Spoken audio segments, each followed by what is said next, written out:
Figure if I'm videoing these, I just might as well have it all done and be done with it. So Right, right.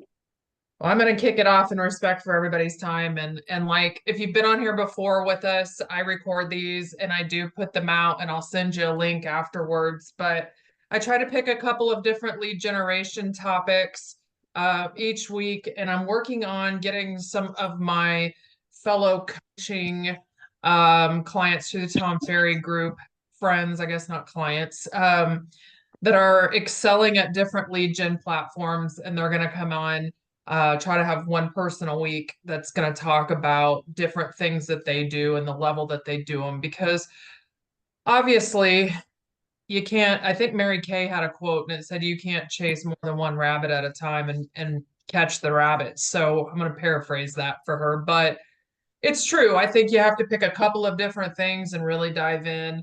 And so I'm not an expert on all of them. I have tried a lot of different things. But tonight we're going to kind of kick it off with something that I used to start my real estate career almost 22 years ago. And that was expired listings. So I don't know, everybody's in a different market. There's a few of us here in the Wichita market, but I think everybody else is in different markets outside of ours. And I don't know what your market is looking like, but I'm seeing ours slow down. It seems like this last week it's kind of picked up, maybe a little bit of a frenzy before the holiday and people wanting to be in houses before Thanksgiving. But I noticed today that there were 5 expired listings in our MLS. Um, but my very first sale was from me writing letters to everybody that I knew that told them I got my real estate license. And after that, I'm like, okay, now what? I'm 24 years old. I don't know anybody that's really buying houses, and I need to feed my kids. So, what are we going to be doing here? And so, I didn't even know it was a thing. I just thought I was the smartest person on the planet when I saw expired listings. And I was like, okay, these people tried to sell. So, obviously, they already wanted to sell. I'm not the smartest person. I'm really good at common sense. And so I just started looking those up. So every night, at least with our MLS at 12:01 midnight, basically, it'll update and it'll show you the new lists of expireds. And so I would stay up and I would make a list of who all the owners were, and I would do my best to find all the phone numbers. And back then, that was before cell phones. It was a lot easier. You could go onto whitepages.com and people had home phones. And then the next morning, I would get up first thing in the morning and I would just sit there and go through the whole list and I would call people. And it never failed to amaze me how many of them had still not heard from their agent. They didn't even know that their listing was expired. And when I started hearing that more and more often, I just called and I was like, hey, I just wanted to see if you were still interested in selling your house at 123 Main Street. And well, yeah, it's on the market. Oh, actually, it's not. Like your agent is no longer marketing it for you. And we would just start, then they'd be super pissed at whoever the agent was.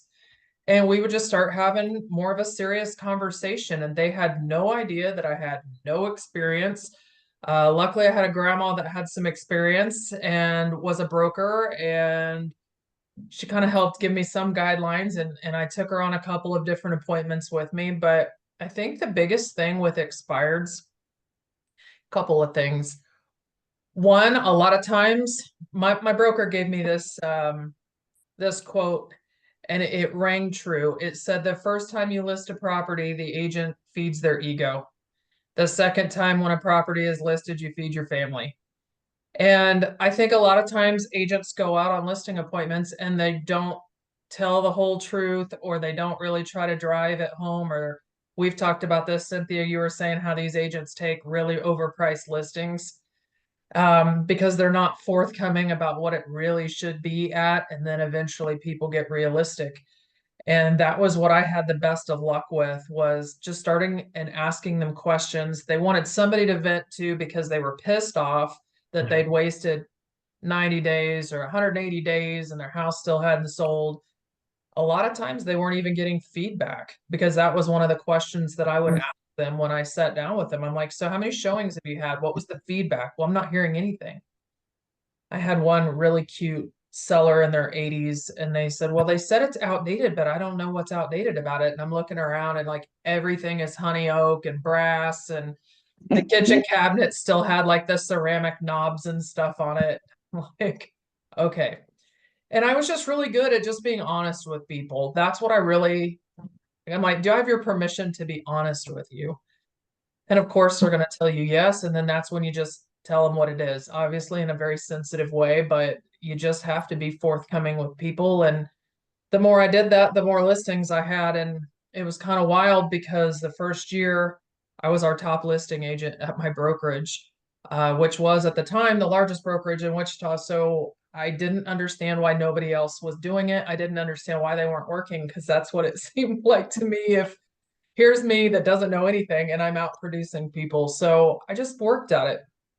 And I do have some scripts if you guys are interested in those. If you want to put your email in the chat, I'll send them to you after this. But I think a lot of it was, and I just took another expired listing the other day. I think that eventually they do get more realistic and they automatically assume that their agent wasn't being aggressive enough.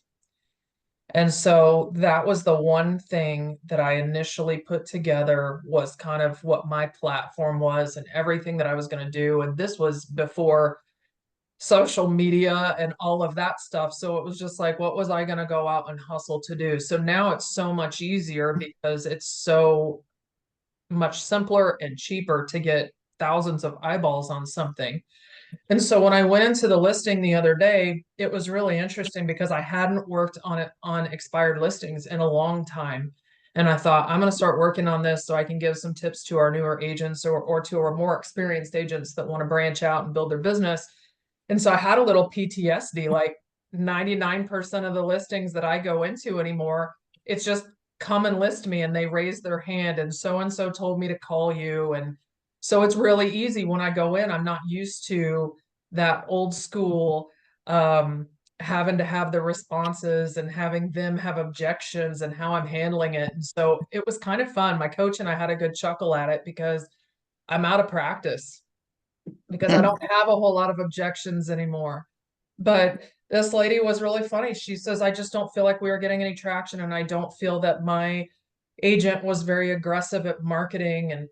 And so then I'm telling her, I'm like, okay, so we're going to do this on social media. We're going to do this. We're going to do this. And she says, well, she put it out on social media. I'm like, awesome. What kind of social media did she do? Well, she made a YouTube video. I'm like, cool. Let's look it up. Okay, it's had 23 views. That's not very many. And so we started having a lot of discussion, and it's been really good because the other thing that we have now to our advantage compared to what we had 22 years ago when I started doing this is now we have a lot of analytics that we can use with social media, and we can see how many views and things. And so I was looking for a text that I sent back to her because she is not listening to me on the price. And so I know she's eventually going to get realistic. She's already bought another house, built another house in Texas. So she'll eventually head down there, but she's complaining because we haven't had enough open house traffic. And I said, I'm disappointed too, because our marketing is getting eyeballs on it. We've had 60 views on the YouTube video, but we've had 26,650 or 15 views on my Facebook and Instagram. This doesn't even include the other 3 agents that posted your open houses. We've had 923 views on Zillow. We've got 42 saves. 52 agents had a search saved that matched your house in our MLS, and they received a notice. So those numbers add up to 27,650 people that have seen your house in the last 8 days. So at some point, and I could tell when I went out and met her, and you're going to run into this, sometimes it's probate, sometimes it's just this lady's lived in this house for since it was built in the 80s, and she has a strong emotional attachment to this house. And there were things we talked about, the house being outdated. She told me that it wasn't outdated, and that she has upgraded it. It has new windows, it has a new garage door. But it's nothing cosmetic. But my thing with it, when David and I were talking about it after the fact, because David has, even though David's been selling real estate with me for 9 years almost now, he's never seen that because he's only seen the come list me calls that we get. He's never seen anybody really sit and kind of go at it with me a little bit. And so we were talking about it, and he says, I just don't think you were brutal enough. And I said, now think about this. This was a first date.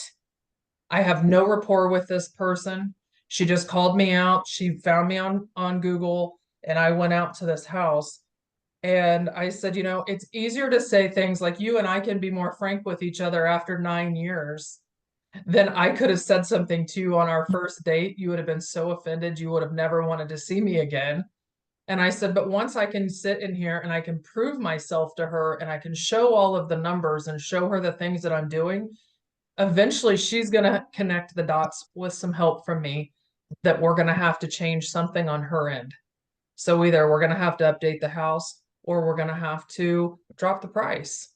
And a lot of times it was either really poor marketing when I was listing expireds, or it was just that they were overpriced, or they needed to make some updates in order to get the price that they wanted. And so that was something that I had to get really good at as well. But those scripts, I think, will help kind of guide you through and give you some ideas of what to say. There's a lot of different people in the different Facebook groups that'll role play if that's something that anybody wanted to do on those. But I just found the easiest way was to jump in and just start making phone calls. On our MLS, so I can't speak for everybody's, but another thing to look at, not just expireds, if you go and you look at the hot sheet for all of the activity for that day, look for the ones that say canceled as well. So in ours, if it says withdrawn, they are still technically bound to a listing agreement. It just means that they no longer have to be marketed by the agent. But if they say that they're canceled, they're free game. And those are the ones that you can also contact. So expired and canceled in our MLS. So I got the emails from everybody that put that. So I will get those sent over. Anybody have any questions, or does anybody else have any experience with expireds and things that work for them, or questions that they have on what I've done in the past? So on the canceled ones, I've been looking every morning, and depends on where the expired and cancels are. I try to do at least 30 minutes drive for me. I'm not doing Bay Area. I'm not doing that. That's 2 hours. Right. So would you treat the canceled like you would an expired? Yes. Okay. Something I would say even more on that, they're probably going to have even a worse taste in their mouth. Something happened that they didn't even let the whole contract write out. So their agent pissed them off, something pissed them off at a showing. I mean, I've had some of that. I had somebody that canceled their agreement with me because I had another agent that showed their house that just left their sliding glass door open. Ooh. Had nothing to do with me, but they were mad about it, and I wasn't going to argue with them about it. So it was what it was. That's been a long time ago, but it did happen. So something's happened within that in order for them to cancel it. And it could be now that they changed their mind, or maybe they didn't get the transfer they thought they were going to get. I mean, there could be some other extenuating circumstances, but technically, yes, exact same as an expired. So, okay, the next thing that I wanted to talk about, we just got a brand new agent here in Wichita, and we were talking about ways. She is 19 years old, ways to generate money basically generate money, but generate leads with no money invested. And we were talking about, I'm looking for the screenshot of this that I took.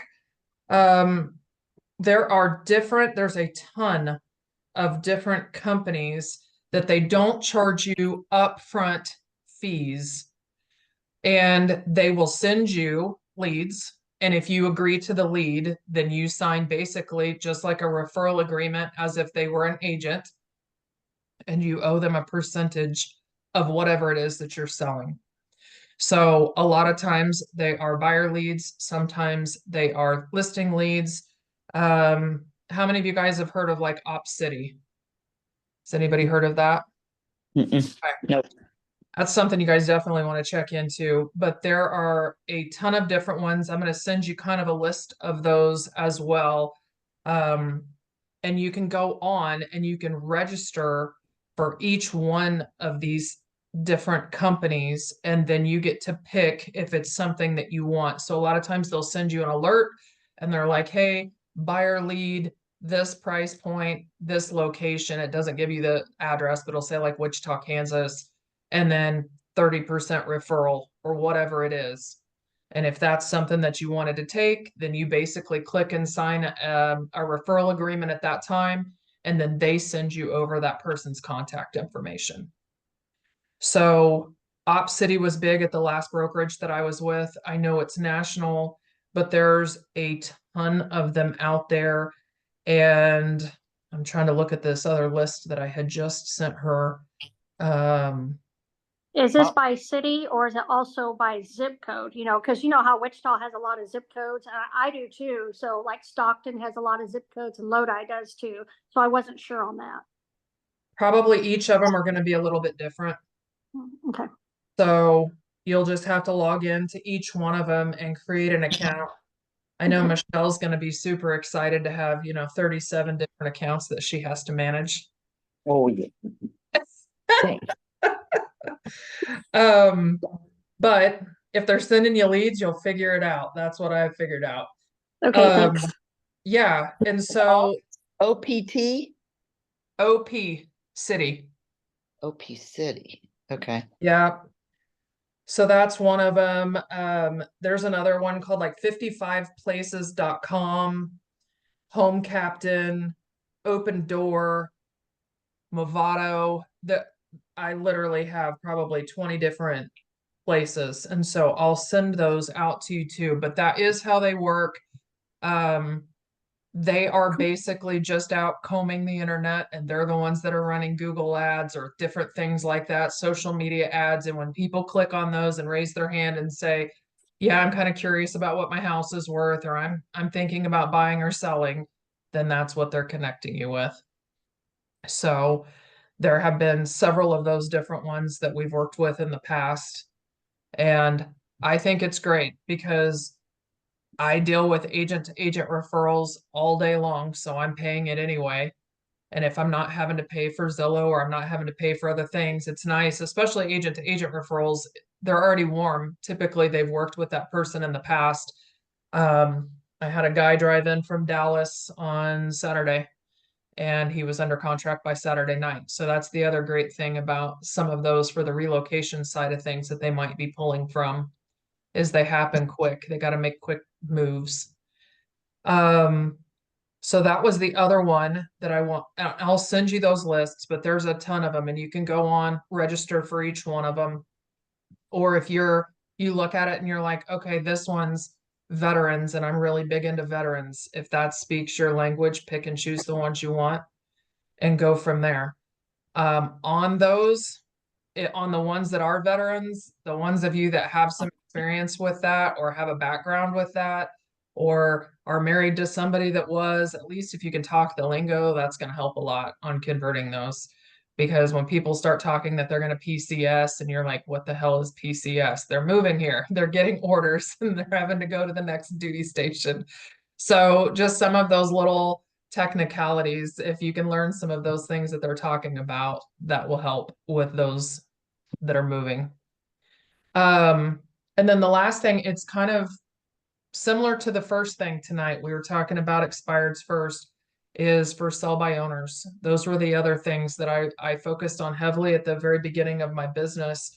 And I wrote down some interesting stats that I was going to talk to you guys about. So 50% of all of our sales go to the first person that they talk to. So it's kind of a crazy thing. If you're calling somebody and you're seeing these for sell by owners and you're the first person that they've talked to, your odds are better.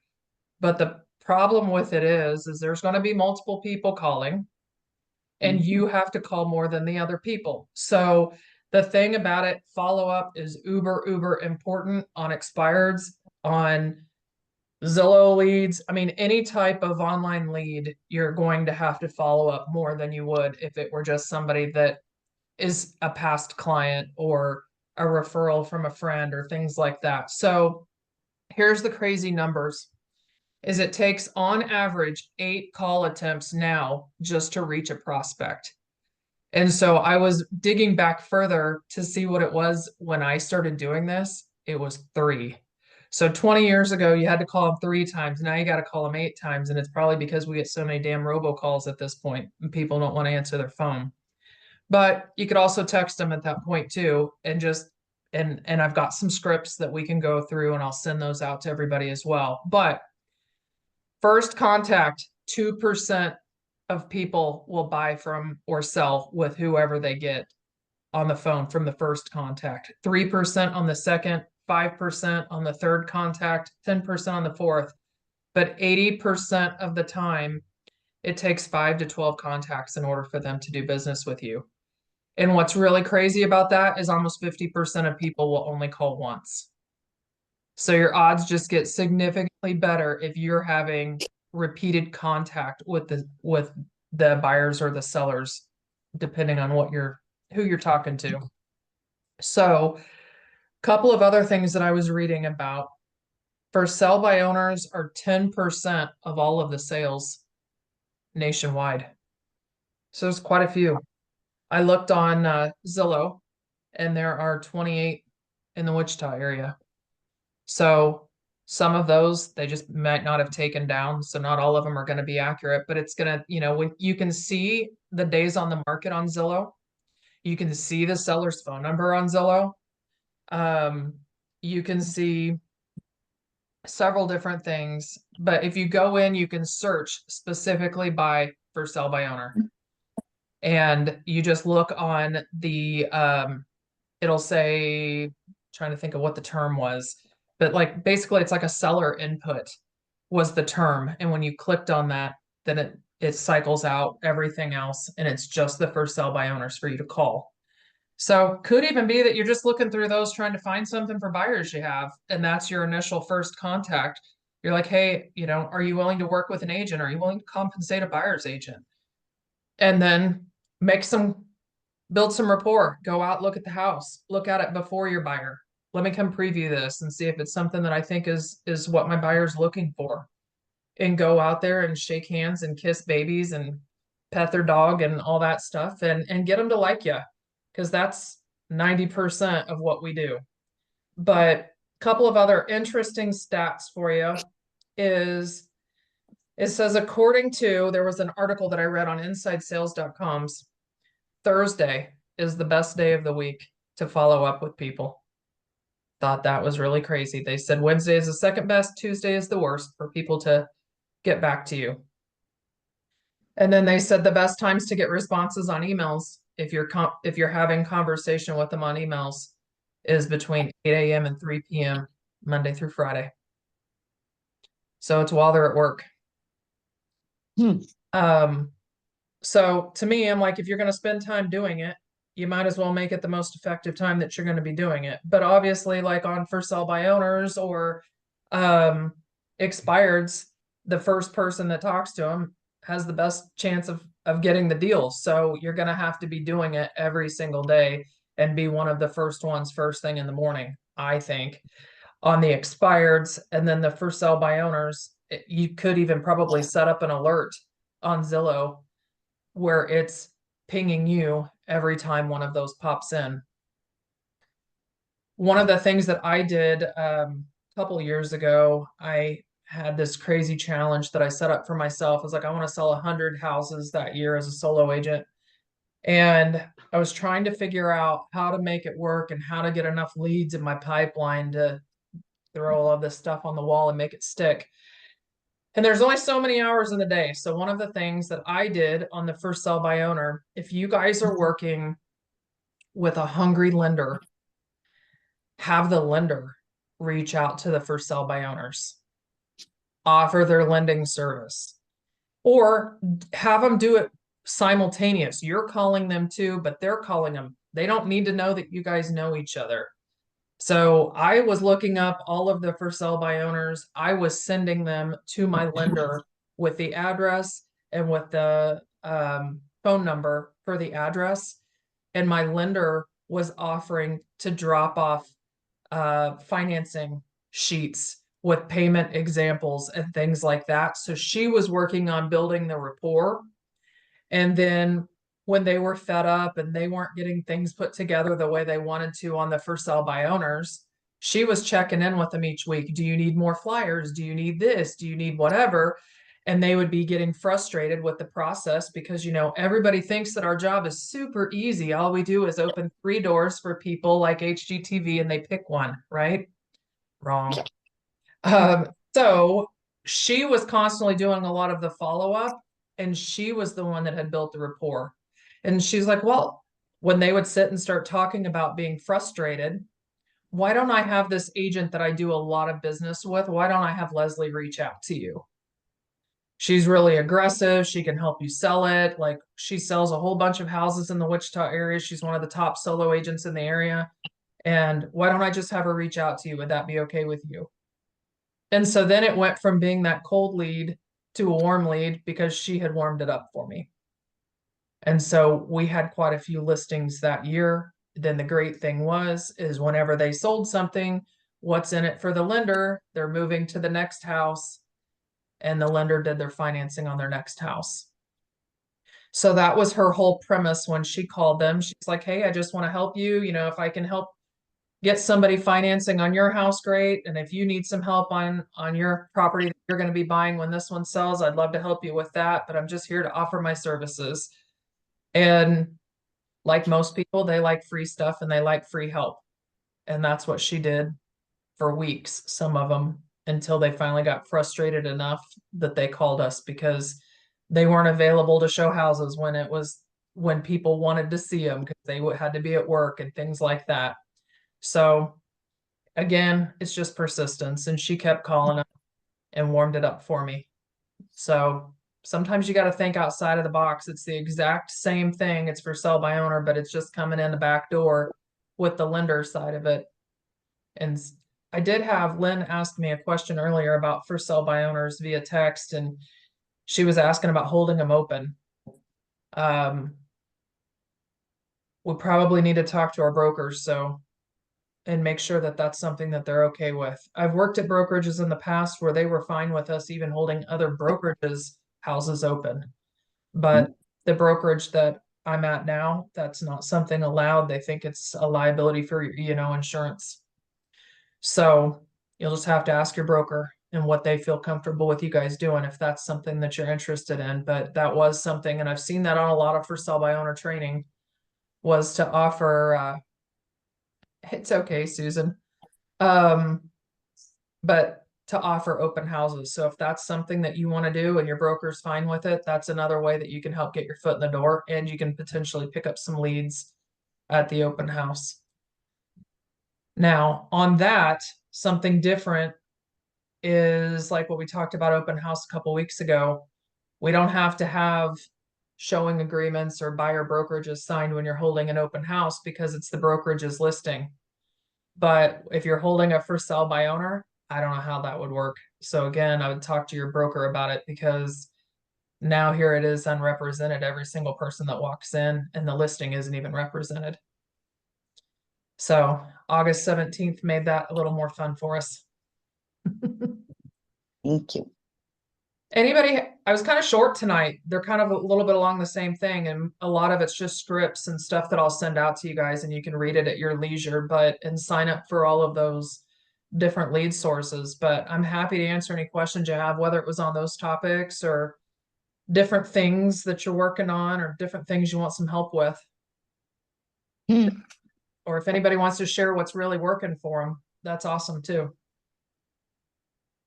I haven't had any good luck calling expireds, just because they're all pissed off or whatever the case is. And I've had a few that sent me text messages later stating that they're sorry, that they're pissed off, but they're still pissed off for whatever reason. And then, of course, I've had a few that called me blood-sucking vampires. I'm like, I'll be honest, I've never really called expireds until after I got to California, because I got almost all my business through open houses. all my deals were through open houses. Never really had an issue because I did them all the time. So that wasn't an issue. I get to California and it's like, anyways. So that So, they don't do as many open houses? well, they do, but if they do, it's got to be with your brokerage. So before I came to Real, even though I was with one brokerage, I could hold any brokerage's listings open. And that didn't matter. But, now with Real, it's a little different. So I'm going to abide by the rules. But here's my biggest problem now is the open houses that are being done. They're only being done like the first weekend after that house gets listed. And a lot of these listings that I'm seeing going up on the market brand new, I've had listing appointments with that I got beat out. And they only do 1 or 2 open houses and it sits there for 4 or 5 months. And I'm like, what the hell? I mean, I don't know. I've been a little discouraged for the last few months with real estate because I keep getting beat out all over because of pricing. So let's go back to expireds. If they call you and they're mad, what are they mad about typically? Their house didn't sell Okay, why do they think it didn't sell? because the agent's not doing their job. You know Generally, what? I that's understand generally the why answer. you're, yeah, that 100%. And you know what? I understand 100% of what you're saying because that is one of the most frustrating things about me being an agent is also working with agents that didn't do their job. I mean, day in and day out, 100%. That's how you respond to it. It's like, I get it. I have to deal with these people all the time too. I wish they would all leave the business. I mean, I'm sure you have coworkers that don't work as hard as you do too. And you just have to bring it back in and just really empathize. Just be like, I'm not like that. I'm a hustler. I had one lady one time on the phone. It was really funny. She says, so why should I hire you? And I said, because I'm aggressive. I'm the one that called you. Your own agent hadn't even called you and told you that your house wasn't on the market. Or they would tell me, well, why didn't you bring me a buyer when it was listed if you have all these buyers? I'm like, because your agent didn't even do a good enough job marketing it for it to stay in front of my face and catch my attention. I was bold with it. I was really bold because I didn't have anything else.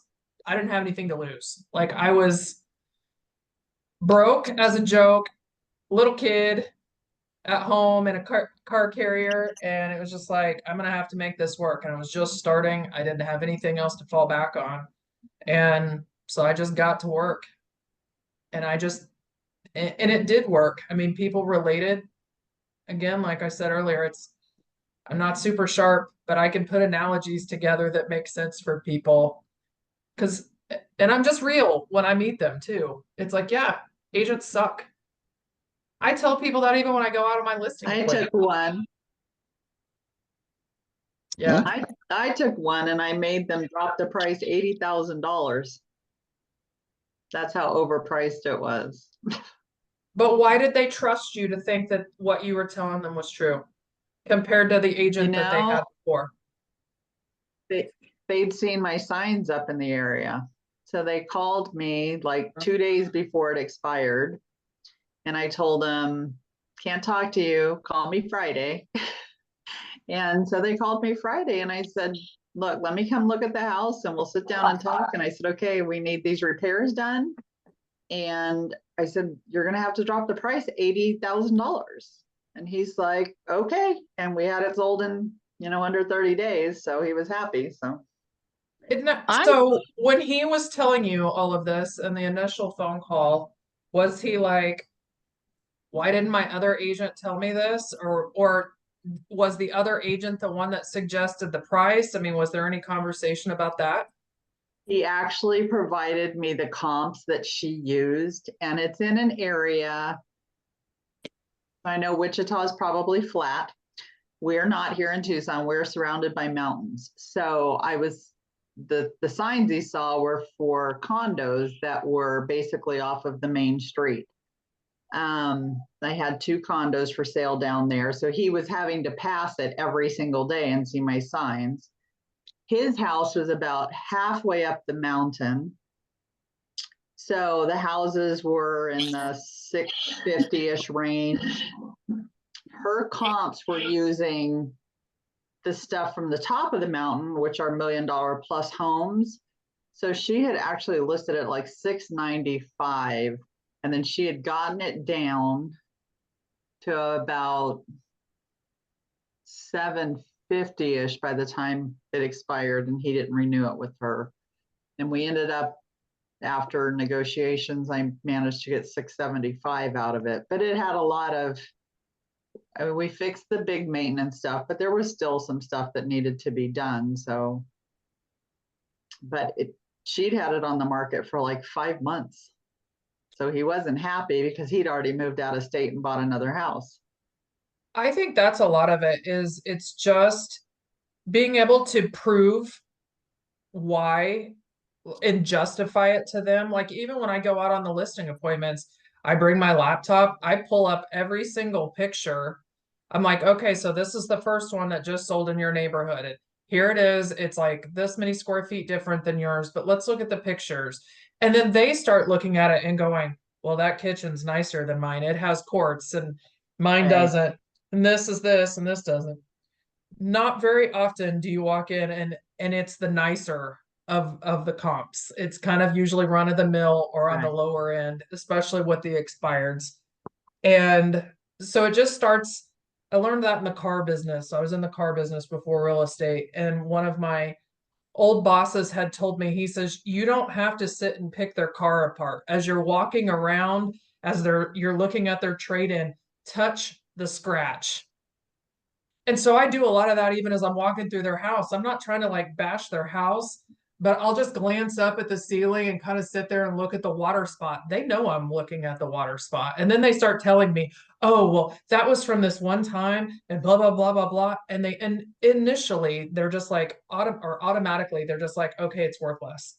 They just start bringing themselves down. But the other agent didn't walk through and pick it apart and get real with them and show them the other comps and justify that $80,000 difference, because it sounds like he got it once you Yeah. explained it to him. And I always walk the house and I, point out, I mean, we have settling issues here. I point out water spots.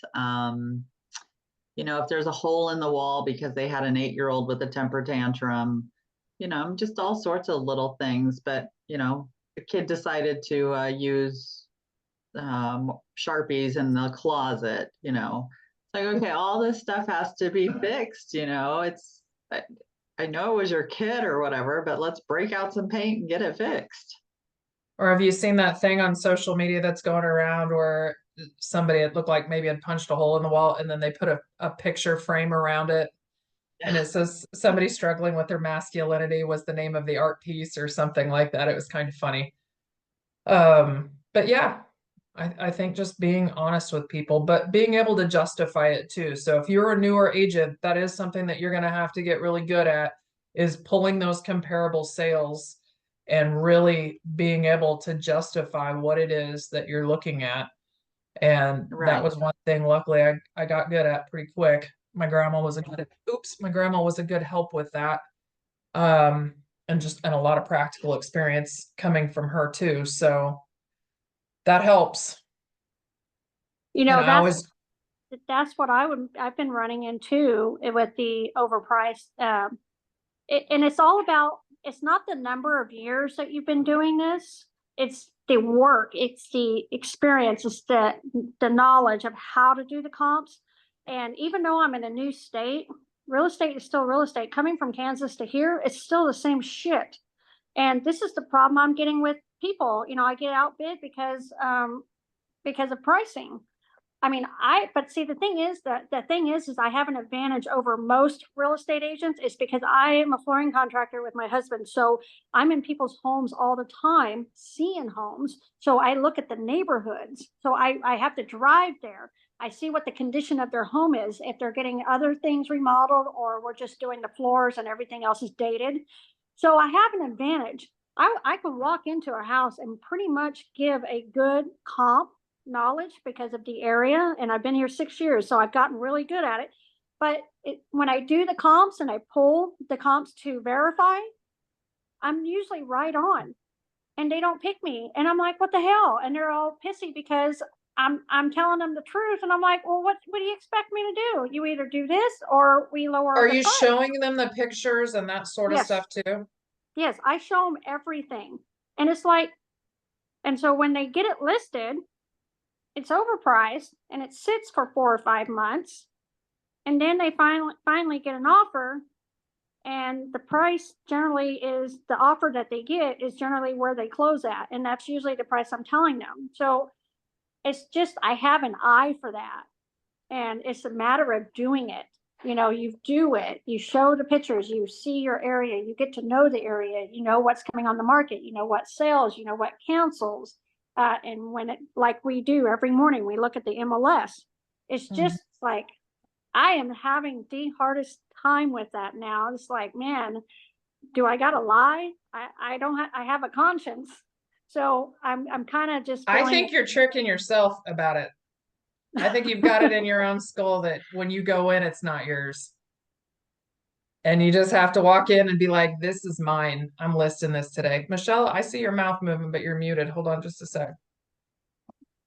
You have to unmute it. There you go. Okay. I think what she ought to do is come up with her figures and then ask them what they want to list it for. And if it's not much higher, go ahead and say, okay, we'll list it at this. I want you to sign this paper, which is the listing that the pictures and all the data and stuff. If we don't get any feedback, or if it's negative feedback in 5 to 8 days, then we need to drop the price.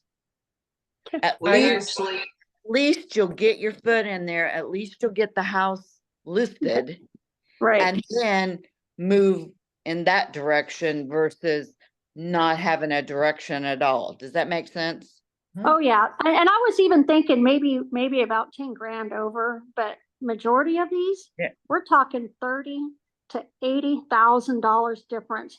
Like for example, the neighbor, he hit me up about it, and I said, you probably won't get more than 650 because of the area where we live. Well, they listed it at 725. Well, it sold for 640. I was right on the money by 10 grand. Well, and it probably would have sold for more if they wouldn't have been so overpriced to begin with. Right. But the longer it sits, you know, and I know that the more negotiable people think that they are, whether they actually are or not. And I used to work for a broker that when he went out, and he was one of the #1 agents as far as taking expired and for sale by owner listings. So Michelle, you remember Larry Underhill? Oh yeah. I remember that guy. Okay. So what was crazy, this tells you how long ago it was too. That was who my main competition was. And he'd been doing it forever. I'd been doing it hardly ever. And I would go out there and I would be at the house, and he had dropped off VHS of some kind of presentation of whatever he was. And so I don't know. I never knew what the VHS said. But I would see it sitting on their coffee table when I would get there. But what Larry would do is Larry would have them sign the listing, and then he would also have them sign the first price reduction. And that, like a 2-week price reduction, a month and a half, like he had several of them in the folder, and he had everything signed at the time that he sat there. And made sense also 20 some years ago, because we didn't have DocuSign and those things, because it kept having to run out and have people sign stuff. But he was a beast at that. And that is something I think when you do take these, even if you're not having them sign it, every listing that I go and I take, I have the conversation with them up front. It's like, look, we're going to gauge the amount of showings that we're having. If we haven't had this many showings or an offer by this date, this is how much we're going to need to drop the price. And so that way they're not surprised, and it doesn't make it awkward for me to call them 10 days later or whatever and say, okay, now it's time to change the price. and I like told you so. yeah, well, yeah, or even just some of them, like I've got a couple listings. You were just at my broker's open. I can't figure out why the hell it's not selling. It doesn't make any sense when I have another house that just had 2 offers and you wanted to buy it too for 380 and it's 400 square feet less than mine for 400. Like it doesn't make any sense. And it's practically new. It's pretty. They did every ounce of what you suggested. They've got the storm door off now. And it does look a whole lot nicer. I went out and I took the picture. They're tearing out that rock patio. They're putting in a cement patio where that was. So it's not that they're anti-fixing things, and they wanted to drop the price way sooner. And I'm like, I don't think we need to. And so I've been the one that's been hesitant because I want to sell them all for as much as I can sell them, because then when the neighbor calls, I want the comp to be high. So I Right. just don't want to sell everything super cheap and drive all of our prices down. So I'm trying to just get more eyeballs on it and figure out why it's sitting there, because it needs to go away. I will. Have you I- guys had any more showings since then? Yeah, we've had That's good. 2. And it's Good. crazy because those are the first, other than one time that I showed it in some open houses, that's the first showings we've had That's in good. 90 days. I will say, So- when you made the comment earlier about being aggressive when a seller asks you, well, what are you going to do different compared to the last agent? And you said you'd be aggressive and do the things that you do. One of the things that I am fighting here when I get asked that question is, I'm aggressive. I do the open houses. I do all of that compared to the agents and that's in my area. They list it, do an open house the first weekend, if that, and that's it. And We- generally, I always say, well, I do more than one open house. Sometimes I might do 4 or 5, depending on the season, depending on the year, depending on our weather, because here in wintertime, it rains, so it's a little different. So you might not get a lot of traffic, but one of the things I've been battling is other agents, they're just not aggressive, but yet then they say, well, how many sales have you had? And I said, well, I just got to California. I'm just now get rolling. I don't have a lot of people in my pipeline. So I'm up to people who have been here, who have family here, who got into the business because of their family or because they ran a tanning salon or whatever. And You and I need to come up with something They don't- different I on a would just- script for that. How long have you been doing real estate? this is my 19th year. And I That's moved what I to- tell them. I Okay. would tell them that, Really? Okay. I don't No. want to mess No. it up for people. no, because you've been Honest. doing real estate for 19 years. Okay. I mean, It's been tough. It really has. I'm gonna be honest. It's been tough. I've had some crying moments. I'm like, man. And then I'm glad that Lesley made the comment about the lead thing where you can go on and then do a referral. I'm actually interested. I want to try that. Well, Yeah. and I mean, and when things are tough, it's hard to just dish out however much for Zillow or however much, even just for regular Yeah. marketing and postcards and stuff like that in your market. And so if you can at least get some income coming in, then it makes all of those things easier to to go do those pop buys like we've talked about for your sphere and things Right. like that. Right. So gotta have some money coming in. And I know you have your other job too, but That's and always that, yeah, I mean, it just is what it is. But I think that there's some things that we could probably modify with what you're saying. And I think if you walked in with a little different swagger, it would Yeah, change. I need some work. I'm a little rusty. I'm a little cactus. I need to brush on the those, brush those on the cactuses off. ones that were upset because their listing and they were too high and all of that, what I'd do is I'd go to like Krispy Kreme and get some donuts and take them over the next morning and something and say, I hope this cheers you up. If I Sweeten can help the you day. out, let me know. Okay. Cool. That's a good idea. You can buy the little like 6 packet. You don't have to buy a dozen. Oh, okay, cool. You can buy the 6 packet, or you could buy those donut holes. You can buy like 12 of those and they're like $5. Okay. or get him a Starbucks. Okay, the whole Hard. thing is just cracking me up in my mind right now because my personality, if they're telling you that this other agent was just a real peach or something, to be like, you don't have to deal with any more a-holes. You just need to deal with me. And you drop off the donut holes. Yep. I mean, that's totally your personality. I just think the more relatable you are, and the more like, okay, she's not like the other one, and she's gonna be real with me, and she seems like she's gonna be nice to work with. Hell, that's what most people want. I mean, And David and I were talking communicate. about that the other day. He's just like, we're just real with people. I mean, it doesn't matter whether they're, this sounds crazy, for our market, a $200,000 buyer or a $1 million buyer. I mean, we've got all of them. I don't really have a niche that I work. It's just whoever shows up and we work them. So, but we can relate to pretty much anybody. Okay, that's But a good idea. Thank you.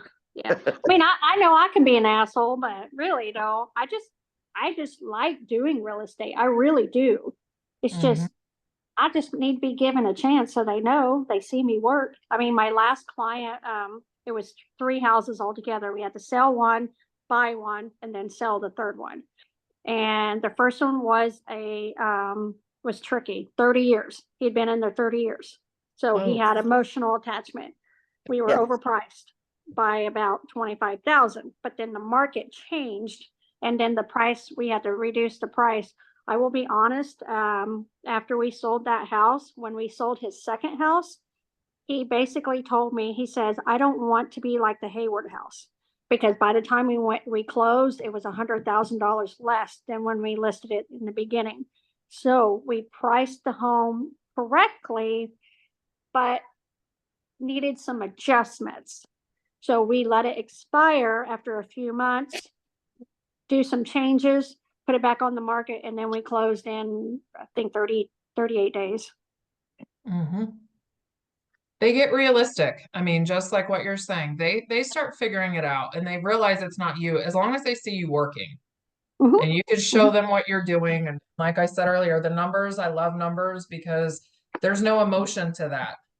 I mean, she can be there 40 years and be as emotional as she wants, but when I can sit here and show her that we've had thousands upon thousands of people looking at our house and nobody's beating the door down, then there's something else that's different. I'm doing aggressive marketing on our house. So, Lynn, I don't know if you're in front of your mic or not, but you've been Yes. having some good luck with some fsbos. So Yep. how are you approaching those?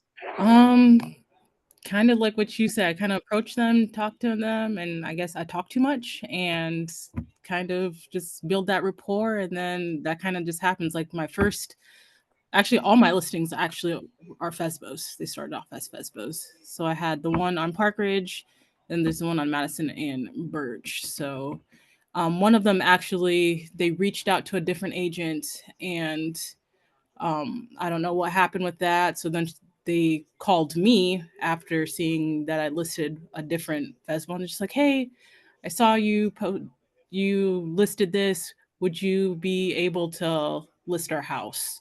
And there's another one was I see somebody posted. I'm like, hey, my name is Lynn. I see that I don't know. I kind of go off the spiel. I'm just like, if you ever need any help or I could help you in any certain way, I'd love to, pulling comps, blah, blah, blah, all that stuff. And then 3 weeks later, I get, hey, are you still interested? Are you interested in selling our home? And I'm like, yeah, absolutely. When would you like to meet? And then they'll tell me I have today or tomorrow. And I'm just like, awesome. I'll be there at 6 p.m. to walk the property. So you've been licensed what, 5 months? Yeah. And end of April. So almost 6. Yep. Are you But going out on when they have an open house on Sunday, or are you just going out randomly? So the first one was just on Zillow. And what's funny is my babysitter at the time shared it. And then I clicked on it. I'm just like, ooh, I like this. And then come to find out it was also her daughter too. So I kind of had that kind of rapport. It's just like, hey, kind of asked her, how's it going? I would say Lesley helped me with that too, because obviously I was like fresh in the game. It was like 2 weeks. You were I'm like 2 weeks, exactly. yeah, I was like, I don't know what I'm doing.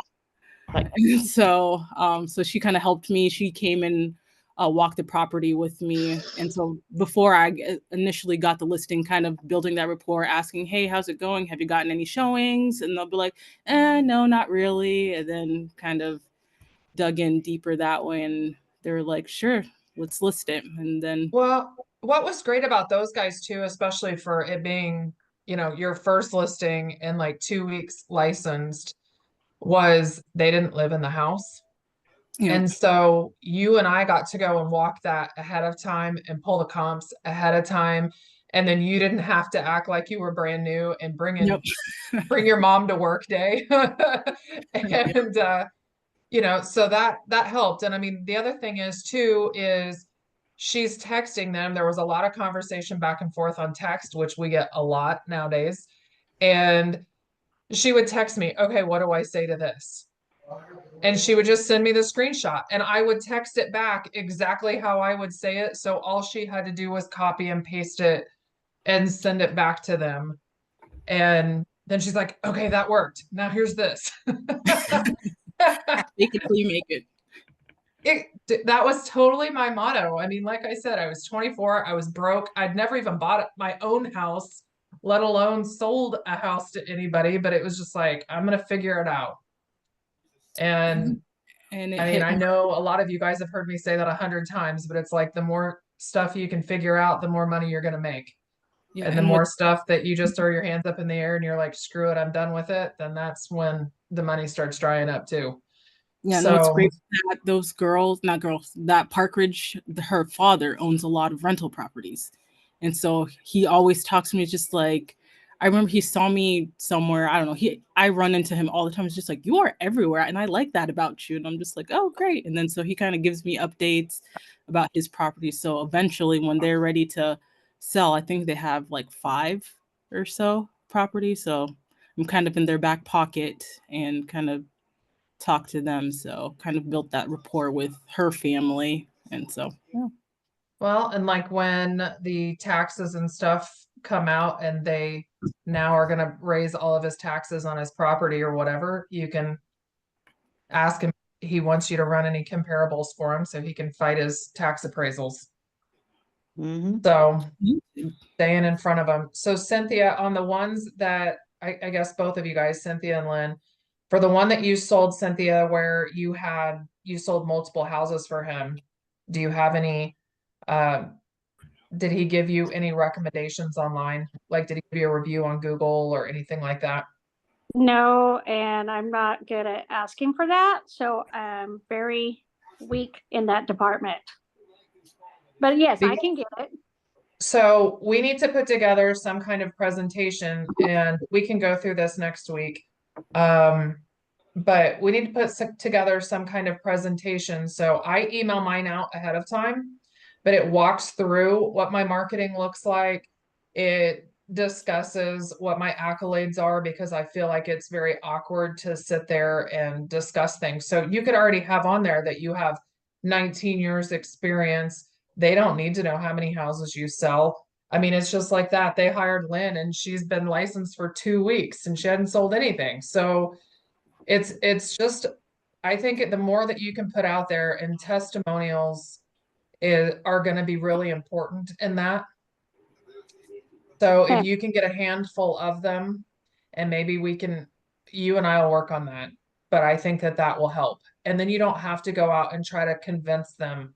They've already read it, they've already know it, and then you just walk their house and you sit down and you give them the straight poop. Do you I have, think I can get that because I've all my clients, they've all been happy with me because I'm a hustler.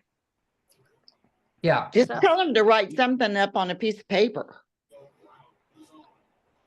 And you can scan it. Well, Yeah, I could but do that I too, want but- it out for other people to see too. I mean, it's kind Right. of double-edged. I mean, the more you can have on Google, I think Google is the most important one. Do you have Followed to by have an Zillow. account? Do you have to have an account for those? Yeah. You have to have a Google business page. I'll work on But that. but that helps because then when people are Googling agents in Lodi, California, and you have a bunch of different reviews, then you're going to populate higher than other people that don't have any reviews. Okay, I'll work on that. When you were talking about showing numbers, let me make sure I got this straight. Like Zillow, because I know it shows on there, Zillow or MLS, depending on where you're at. And then on social media, so that would be YouTube, Facebook, and Instagram. Those are the numbers. So when you post your listing on there and you're going to use it as an example to get your next listing, if it's not one of your referrals, those are the numbers that you show. Is that correct, from those 5 different things, or do you show numbers from elsewhere as well? Well, TikTok, if you've got videos on TikTok of the listing or whatever, I mean, anywhere that you're posting it where you can have some kind of number and you Okay. can sit and go, okay, we had 80,000 people that looked at this property or whatever the number is. Because the Okay. thing about it, most agents, and you know this, we just had this conversation, they suck. And they don't track anything. They don't know any of their numbers. So just what you were saying earlier, like when you can go in there and you're like, I know this neighborhood and I know that I get this many approximately views on my videos. And it was awesome when she sat there and she's just like, well, she had 23 views on YouTube. And I'm like, look, here's a video that had 8,000. Here's a video of mine that has this many. Like I have this many followers on social media. And so mine is going to be amplified way beyond what hers is because I've spent 2 years working on building this where they haven't. And so it wasn't like I just started out day one with, 55,000 followers on Facebook. It was just me making consistent videos and doing what it took. And then now that's one of the platforms that I sit and talk about when I go on the listing appointments, that I'm going to have way more views and eyeballs on their property than anybody else because I've created a platform for it. So, and then after I sell the listings, then I'm sending stuff out to the neighborhood and it gives a breakdown of every single thing that I did marketing wise to get the money that we got and the statistics from it as well. Let's do that And it's next week. I don't know if that's anything anybody else is interested in, but we could go through listing presentations and we could go through the mailers that I'm sending out after the fact and creating URLs for them. that would be good. And something else too, the knowledge that I've noticed is how much inventory do we have? Like, for instance, here, so Valley Springs says I live at the foothills of the mountain. So going up, Valley Springs is the next town. There is about 3.5, depending on what kind of house, about 3.5 months of inventory sitting. And the prices of those homes in the last probably 4.5, 5 weeks, they have had a price reduction. Now, when I go into the valley of Lodi, there is 2.5 months of inventory. And then Stockton is about, maybe give or take, between 2 and 2.5 months of inventory. So if you also know that kind of information, then you can kind of justify your stuff. So that's what I've been working on too. You have to be able to explain that to the client so that they understand what that means. So generally I have my computer ready and I bring it up on my computer because it's all in our MLS. So we have a way of showing them, okay, this is where I got that number. And so they ask me, well, where'd you get that number? So I pull up the MLS and the trends and it shows on there. And they're like, oh, okay, well, I didn't realize that. It just seems like homes are selling faster than that. I just had my conversation with Glenn, my coaching call with him 2 days ago, and Tom Ferry just updated his AI. And they're telling me that there's a way that I can download the information from my MLS, load it into Tom Ferry's AI program, and ask it to analyze it and come up with different results, like to try to track different trends. And so Glenn was talking about how different things are sitting longer, like the 2 bedrooms are sitting longer than the 3 bedrooms or whatever. And it's just interesting stuff to create video conversations about. And it's weird, like some of the videos, and I know you guys have probably heard me say this before, it's like I'll make a video and I don't think anything of it. Like I just made it kind of as a filler piece just so that I've read something and I just recorded it. The other day I put one out that talked about 40% of the US right now doesn't have a mortgage. I've had almost 10,000 views on that. Like it really wasn't anything specific to my real estate or anything else, but it just gets people talking. And then when my real estate stuff does come out, the algorithm gods tell Facebook, yes, they want to see more of what she's doing. And so they just keep seeing me. So, okay, I'm going through, I'm writing down everybody's emails so that I can get this out as soon as we get off of here. And then Susan, so what about when you see a house that's been on the market 6+ months, possibly relisted? Does that send up a red flag to use a different approach? So are they relisting it with me, or are they putting it on the market with somebody else, or what are you asking? Hi, can you hear me? Yep. Hi, so this was back when we were talking about expireds and things like that. Say like somebody had it and it expired and they got relisted and it expired, may relist it again. So you look at the history and you see that, you know, maybe they listed it in February and then they tried again in July and it's expired again. Is that a red flag for a property or? Sometimes it's the seller.